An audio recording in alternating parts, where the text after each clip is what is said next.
Ay, bien oscuro. Ay, güey. Ya, ay. No, ya. Welcome to my party, we're just getting started. A life is a dream or a nightmare scarring. Hand me a Esta drink, 'cause I historia think I'm es going muy all curiosa in. porque habla de los doxeos, el peligro del doxeo y de un montón de cosas que de verdad yo voy a hablar durante mucho tiempo y que yo mismo he explicado así como lo peligroso que pueden llegar a ser, pero esto al llevado al nivel de la milésima, o sea, literalmente el nivel más bélico que puedes ver. Así que les voy a contar sobre esta historia, sobre el abogado Karazawa, cómo fue doxeado y un montón de mierda. Primero que todo, hay que decir que este caso no nace porque él fue el primer putero. Pasa lo siguiente. Había antes de 4chan, había otra red social en Japón que tenía otro nombre, que se llama Minidal. Acá está.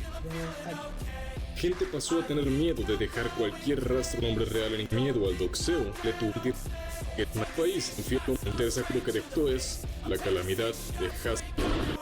Pero hubieras sido que puede tener el servicio para nosotros es muy desconocido.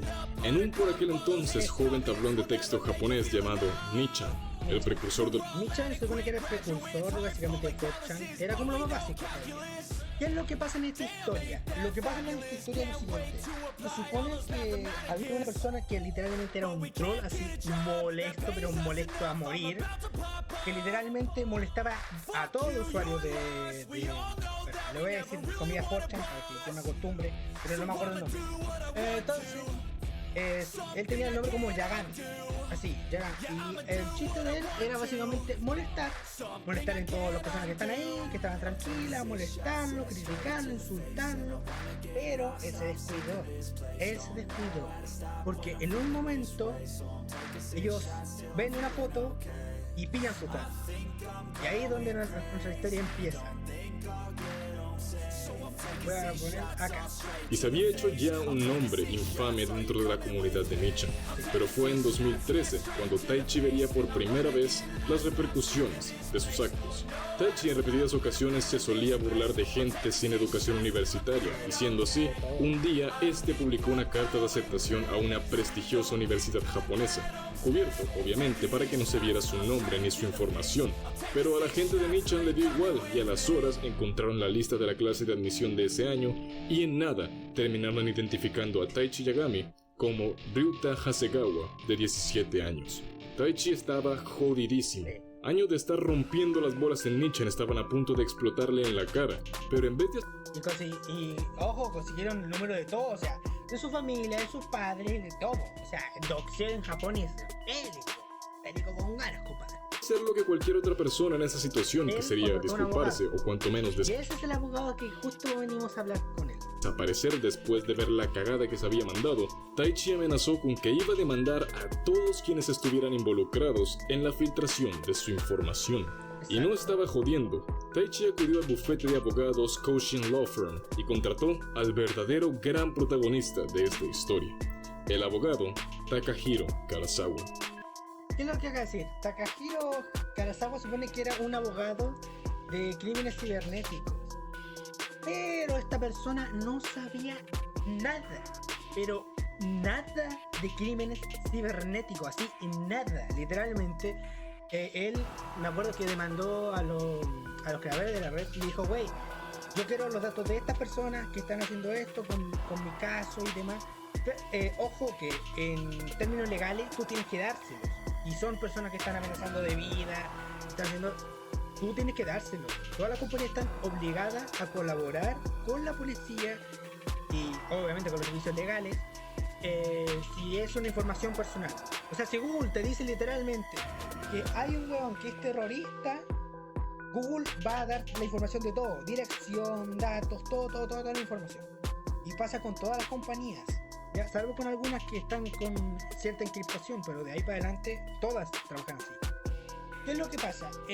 Básicamente, y esta es parte de la historia que les vengo a contar, Karazawa, la gente cuando vio lo que hizo Karazawa, primero se enojaron mucho, pero segundo, él preguntó así cómo hacer una nota del foro y ahí dijeron, este güey no sabe nada, literalmente nada de esto, de cómo se maneja internet. Entonces la gente empezó a burlarse y burlarse mucho.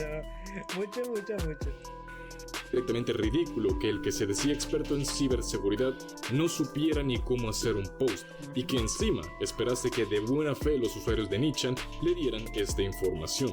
La gente comenzó a burlarse y bulear directamente a Karazawa, en principio no pasando más allá de lo normal. Karazawa usaba esta caricatura de sí mismo para identificarse en internet y la gente comenzó a hacer fotomontajes y edits ofensivos con esta foto. Se burlaban de que si estaba gordo, que si no tenía ni idea de internet, lo esperable. Pero esto no le sentó para nada bien a Karazawa, quien en vez de tratar de ir tras quienes hacían posts sobre Taichi, que era para lo que originalmente lo habían contratado, básicamente fue a demandar personas que fue tras quienes hacían los posts. Ojito que lo doxearon bien. O sea, sabían el número de sus papás, el lugar donde vivía, el lugar donde él vivía, su bufete, un montón de información en poco tiempo. O sea, de verdad, posts sobre él, lo que hizo que la comunidad lo tachara de inescrupuloso. En serio, memes y los montajes más llegaban y realmente nadie se lo tomaba para nada en serio. De hecho hicieron un MMD que básicamente existe el programa Miku Miku Dance, que básicamente es un programa en el cual tú puedes crear Vocaloid, hacer interpretaciones, bailes, y tú hicieron un modelo 3D literalmente de Karazawa solo para molestarlo. De hecho es lo que mientras Karazawa más trataba de amenazar legalmente a quienes lo fastidiaban, los memes y los montajes más llegaban, incluso llegando a realizar un modelo 3D de su imagen de perfil para el programa Miku Miku Dance o MMD, el cual se utilizó ya sea para ponerlo en situaciones ridículas y humillantes, hasta volverlo directamente un acosador sexual de monas chinas, pintándolo exclusivamente para hablar sobre la peor. La comunidad de Nichan le quiso pagar a Karazawa con la misma moneda. Sí, le quisieron pagar con la misma moneda. Entonces, ¿qué hicieron? Para que esta wea se volviera aún más brutal, copiaron los hábitos de cómo él escribe, que los hábitos de escritura realmente lo que son como, ya está como cómo escriben la S, la X, etc. E hicieron cartas denunciando y diciendo que iban a poner bombas en Japón. Muchas bombas en Japón, literalmente todos los días era una demanda por bombas en Japón. Y así se mantuvo durante mucho tiempo. Y de hecho era bélico porque también empezaron los ataques de bombas reales, o sea, ocupando Karazawa y más encima los virus de computadora que mostraban a Karazawa como si él estuviera pidiendo dinero. Que él les intentó dar el doxeo. Con los datos de la grabación de Karazawa que había sido muy recientemente, lograron dar con la dirección de su oficina, el nombre. Al cabo de un tiempo, Karazawa tuvo que cambiar mucho de no poco las amenazas directas de Karazawa, lanzar amenazas de ataques y vandalismo a la infraestructura de ciudades.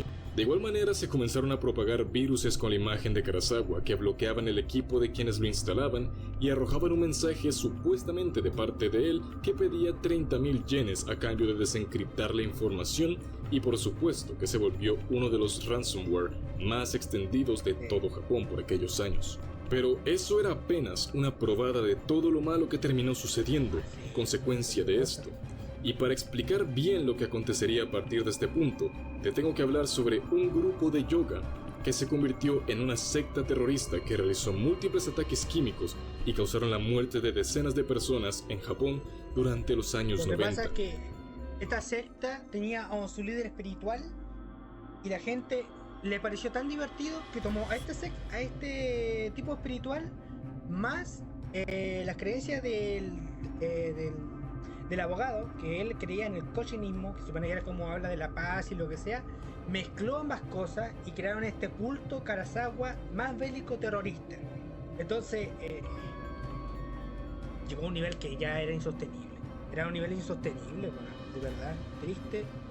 Matsumoto, mejor conocido como el gurú Shoko Asahara, fue el fundador del grupo Aum Shinrikyo, un culto religioso disfrazado como un club de yoga en el cual Asahara se declaraba a sí mismo como una reencarnación del propio Buda y le inculcaba a sus seguidores sus profecías del final de los tiempos, y orquestó un ataque con agentes Sarin al metro subterráneo de Tokio, en el cual 13 personas murieron.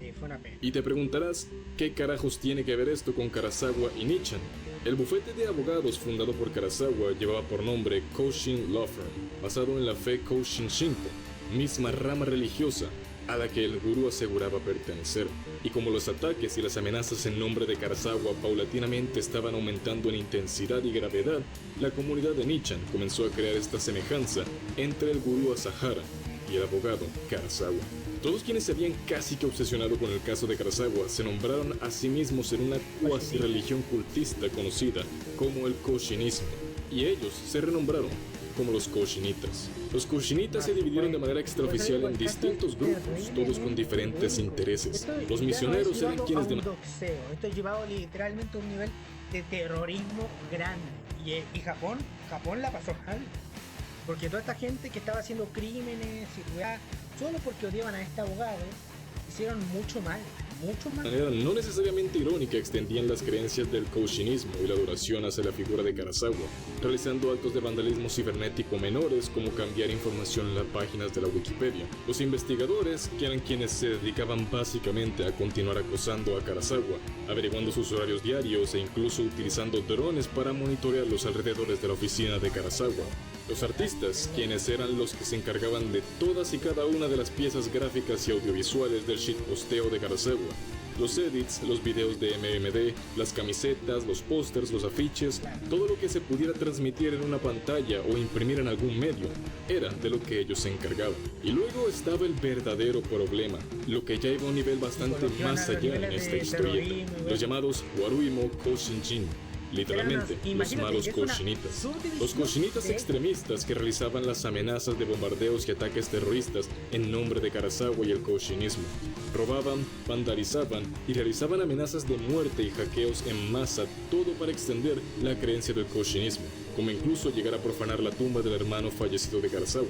Entre las acciones de estos que más resonaron en el país fue el hackeo masivo de páginas de Google Maps para cambiar el nombre de lugares importantes de Japón, como el Parque Memorial de la Paz de Hiroshima, el cual fue cambiado al Campo de Pruebas de Armamento Nuclear del Koshinkyo, o los cuarteles generales de la Policía Metropolitana de Tokio, el cual pasó a ser el Aum Shinrikyo Saitian, que era el nombre que este grupo le puso al lugar en donde guardaban el agente químico que utilizaron para los ataques. En febrero de 2016, 17 instituciones del gobierno japonés, incluida la Embajada de los Estados Unidos en Tokio, recibieron amenazas de bomba firmada por Takahiro Karazawa, y un chico de 22 años fue arrestado por estas amenazas. Este declaró que él veía al abogado Karazawa como si fuera un juguete, y que para él jugar con ese juguete era divertido. Esta persona llevaba meses respaldándose del nombre de Karazawa para realizar amenazas terroristas en contra del gobierno japonés, y él era solo uno de los miles de Warui Koshijin que se sumaban a estas amenazas todos los días. Para 2017 los Koshinistas eran vistos por...